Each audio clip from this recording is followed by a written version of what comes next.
Hello, everyone, and welcome to Locked On Flames. Dan Vladar and Jacob Markstrom were dubbed the best goaltending tandem in the Western Conference, but what makes them the best? What is it that makes them stand out among some of the other best goalies in the league? Here on Locked On Flames.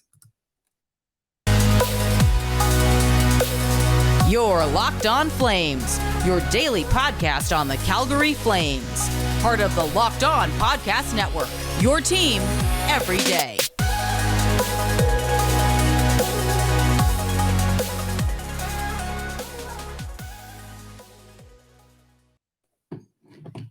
Well, hello everyone, and welcome back or welcome to Locked On Flames. As always, I'm your host, Jess Belmosto, and thank you so much for listening to today's episode of Locked On Flames.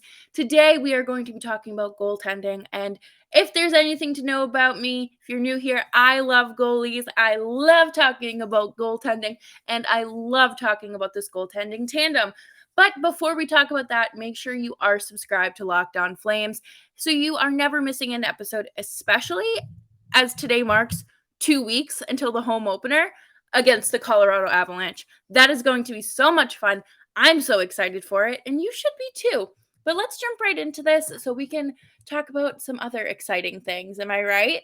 Who doesn't love a good goalie tandem, especially one that it just sets the bar so high for any other team in the division and even the conference? And that would be Jacob Markstrom and Dan Vladar. Last season, Jacob Markstrom started 63 games. Yes, you heard me correctly, 63, and that was 20 more from prior 2 seasons. And don't forget that those were like shortened seasons as well. And of course, last season, he was an absolute force to be reckoned with a 37, 15, and 9 record.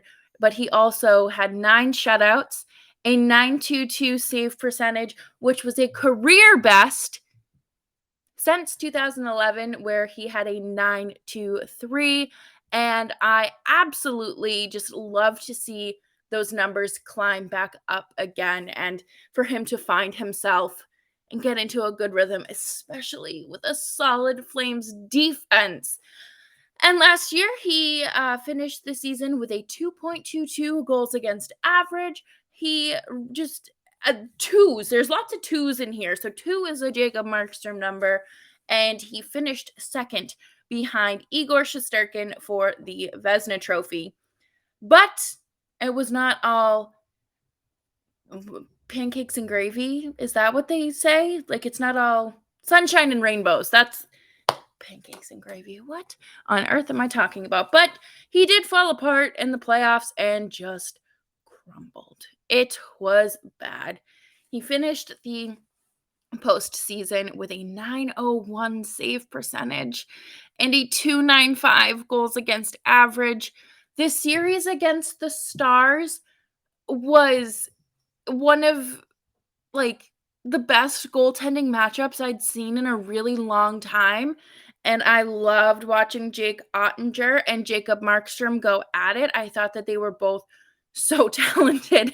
And, you go into that series thinking, okay, they have a young, inexperienced goaltender, so it should be easy. And no, the the Flames and Stars had it out for each other, and I was worried how that one was going to end. But the Edmonton series just did not.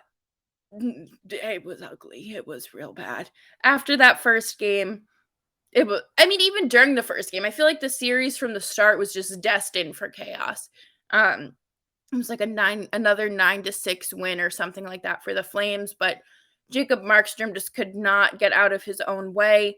He looked exhausted. His defense wasn't up to par, and he was just cooked. Absolutely cooked. And I think that he was able to get some rest this offseason.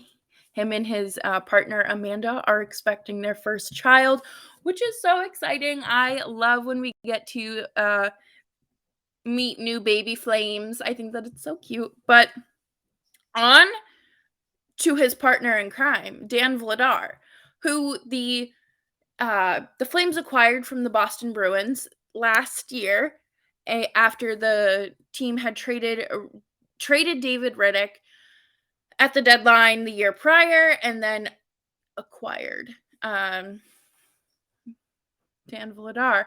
But Dan Vladar's experience in Boston was limited. He had a lot of experience down in Providence in their AHL system. I've had the pleasure to chat with him, and he is just such an intelligent hockey player and an amazing person to talk with.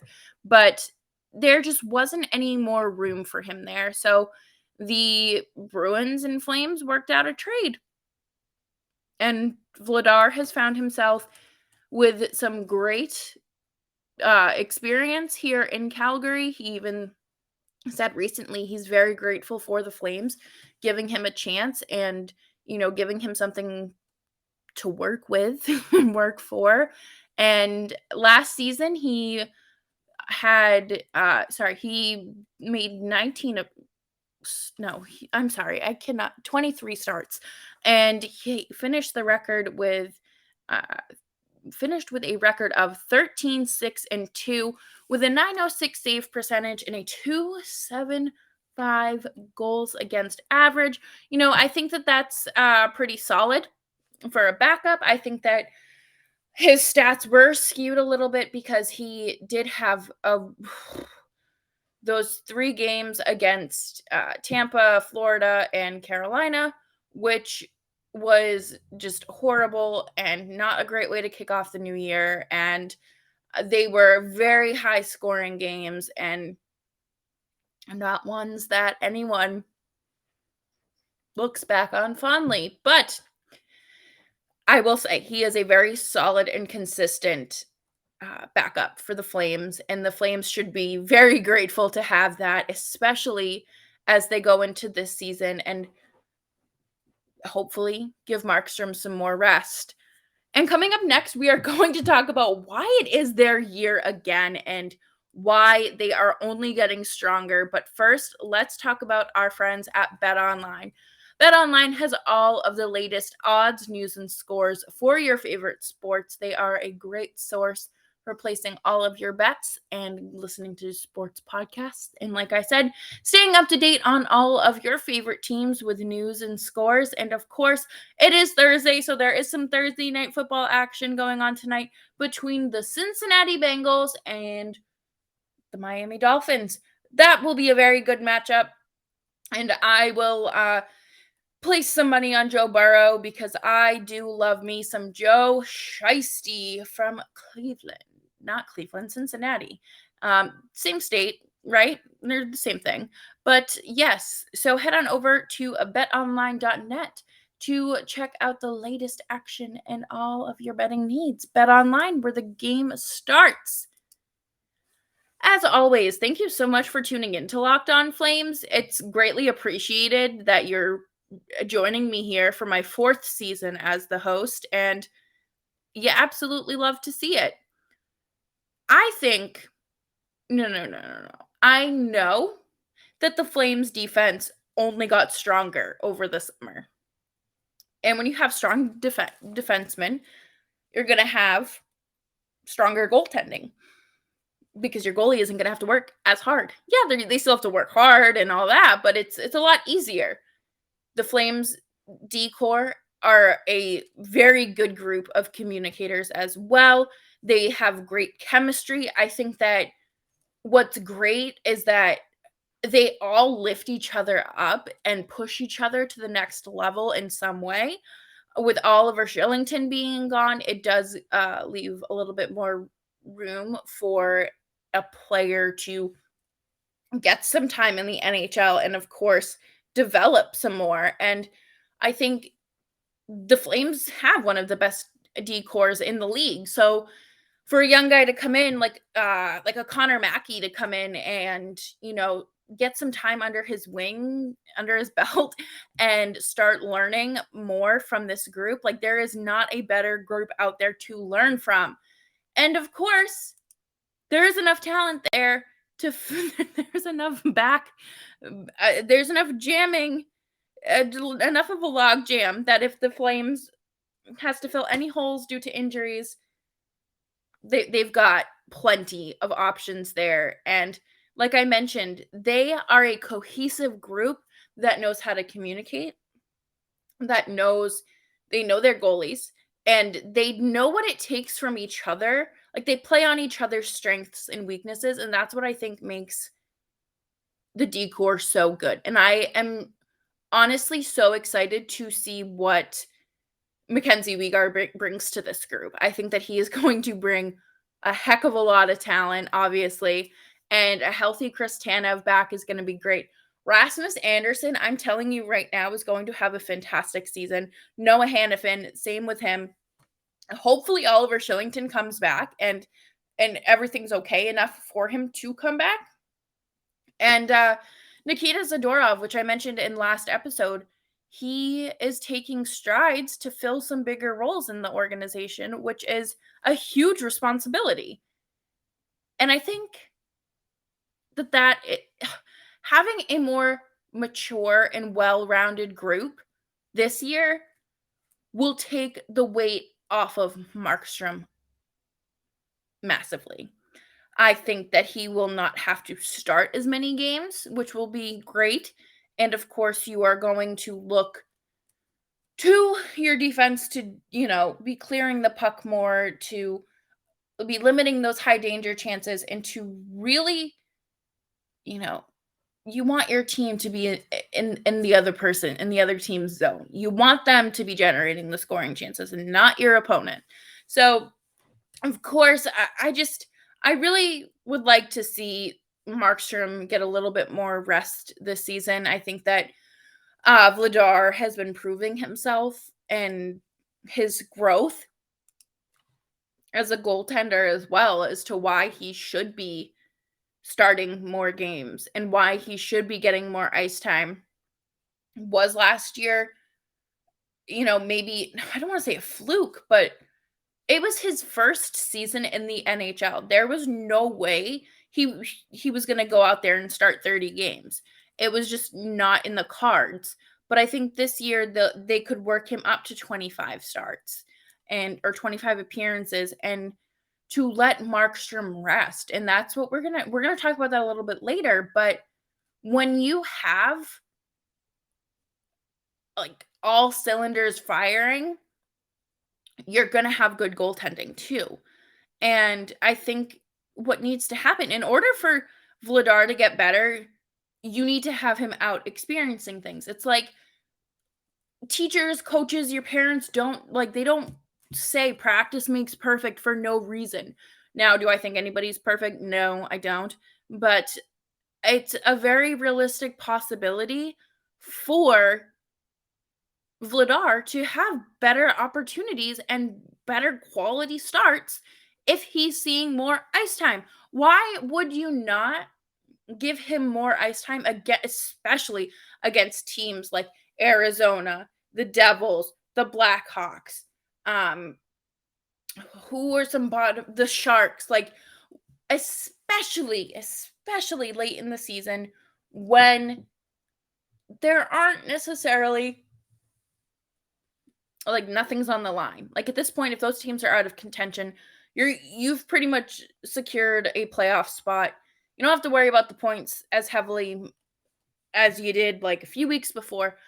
Let Vladar start and give Markstrom some rest. I think that is truly like the top priority here. And again, I think that Markstrom will be able to mentor Vladar some more. I think that this team, and even Markstrom has said this team is better than last year's team. He was on the phone every day with Gaudreau trying to get him to stay. And then one night he gets a call from Brad Treliving and says, hey, is Huberdeau a good guy? Because they'd played in Florida together. And yeah,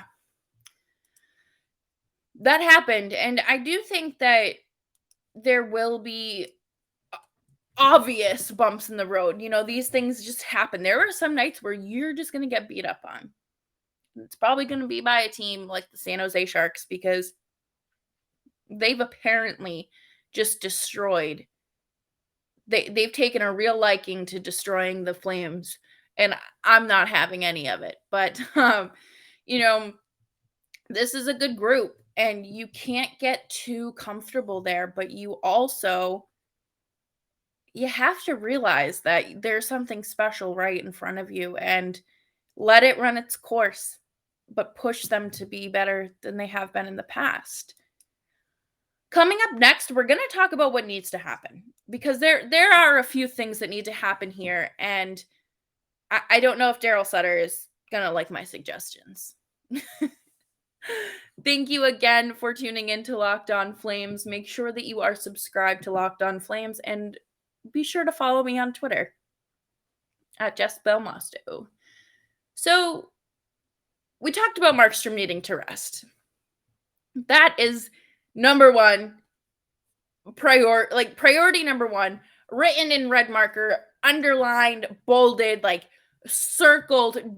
Everything needs to come back to that. Everything needs to come back to Markstrom getting enough rest.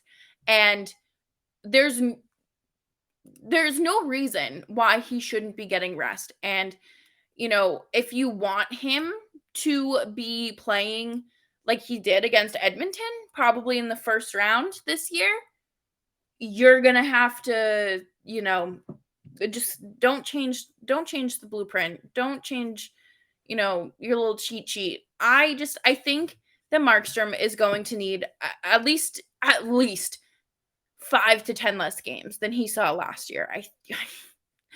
63 starts is a lot.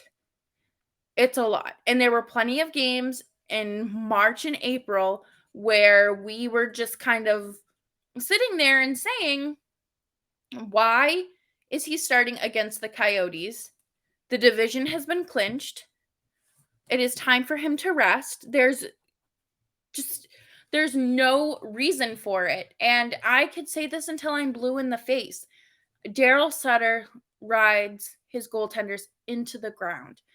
But I think we may see some changes with Sutter, and hopefully with this leadership group that he has, hopefully some of them are going to say something and be like, hey, why don't we give Vladar a start? Give Marky the night off, Give Darth Vladar a start. Like, please, someone put the bug in his ear and let that poor man rest. Oh my God. I can't imagine having to do 63 starts again or more. That is not a good sign at all. And I don't even want to think about it because if Markstrom, there's no way this team has a deep playoff run if Markstrom's overworked. Because they're sure as heck not going to start Dan Vladar in the playoffs. Why would they do that? That would be not setting them up to fail, but when you start Markstrom, that's setting them up to succeed. And typically in playoffs, you go with one goaltender. Why would you switch it up? And I think that Sutter he needs to have faith in Vladar. He has to trust his goaltenders. I understand that last year he really couldn't, but that was because it was his first full season in the NHL, Daryl, please. I'm sure I don't know, your first year of coaching, for all I know, you probably won the Stanley Cup. But, you have to look at it and say, okay, he didn't have any experience in Boston at the NHL level. Truly, they threw him out there in the bubble and said, hey, Tuukka went home. Halak is hurt or allowed 6 goals, so you're going to go in. And then they just left him out to dry. This poor kid, he's literally just a deer in the headlights. And then gets traded to this organization where now his coach doesn't even trust him. How is that setting your player up for success? You have to trust him now. It is time to begin trusting Dan Vladar as a true backup. Now, I'm not saying they need to split the season one, every other game or anything like that, but there just has to be some sort of solution for Markstrom's workload. There has to be. And that's the end of my goaltending rant, because I could go on for hours, and if I do, you're not going to listen to the whole show. So maybe at some point this season, I will have goaltending expert Kat Silverman join me so we can talk about Markstrom and Dan Vladar and maybe some of his technique. But I will see you tomorrow it's Friday. Haven't done it in a while, so we're going to talk about winners and losers of the week. Maybe some women's hockey news. We're going to preview the game of the Oilers. And then, of course, I'll be here on Monday for some Seattle Kraken previewing as well. And until then, see you on the internet.